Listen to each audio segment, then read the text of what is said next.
আমি রিকোয়েস্ট করব এই মুহূর্তে সিচুয়েশন কেউ যেন আমরা গিয়ে লোকাল ছাড়া আর সিচুয়েশনকে আমরা যেন কেউ কি বলবো যে শান্তির বাতাবরণ ফিরে এসেছে, যে এখন মানুষের কাছে যেটা প্রয়োজন সেটা হচ্ছে কনফিডেন্সটা বিল্ড আপ করা। সেই কাজটা প্রশাসন করছে, তা নাহলে আমি নিজেও যেতে পারতাম। তাহলে আমি যাচ্ছি না কেন? আমি তো যাবো ঠিক টাইমে, এখনই আমি যাওয়া মানে তাহলে আমি গেলে অন্যরা কেন যাবে না? আইন তো cannot be discriminated between one to another. আমি অ্যাপিল করব মাননীয় রাজ্যপাল মহাশয়কে, please wait few days more. আমাদের স্টেট উইমেন কমিশনও যেতে চেয়েছিল, তাদেরও আমরা বলেছি please just wait few days more, কিছুদিন অপেক্ষা করুন, আগে ওদের মধ্যে কনফিডেন্সটা বিল্ড আপ হোক।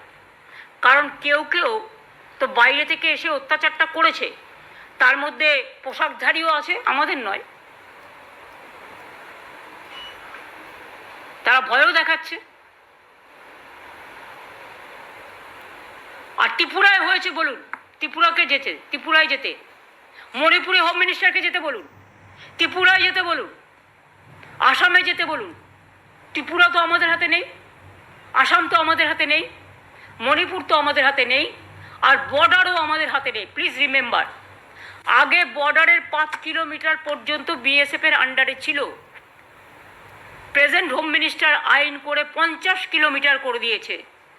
অর্থাৎ আমাদের মানুষ থাকলেও আমরা তাদের সাথে গিয়ে দেখা করতে পারি না, তারা আমাদের সাথে যোগাযোগ করতে পারে না। রাজ্য প্রশাসনের হাত থেকে কেড়ে নেওয়া হয়েছে 50 কিলোমিটার। কেন এটা হবে? এটা তো আমারও যুক্তি। প্রথম দিন থেকে আমরা অপোজ করেছি এবং করে যাব। আপনারা আমাকে বলুন, এসব কোয়েশ্চেন জিজ্ঞেস করবার আগে কখনো ভেবে দেখেছেন? Earlier there was a system, বাইরে থেকে যে কেউ আসলে দেয়ার ওয়াজ এ সিস্টেম, আমাদের ওয়েস্ট বেঙ্গল পুলিশের লোক থাকতো অ্যান্ড তারা একটা ডেটা রাখতো, কারা আসছে, কোথা থেকে আসছে, কিভাবে আসছে, কোন কাজে আসছে। এই হোম মিনিস্টার আসার পর দে withdraw that.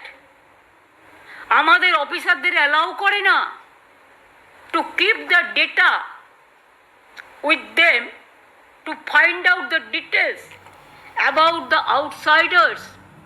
Outsiders, I am not blaming all, but few sections who have some critical area, there our police should have taken the special care.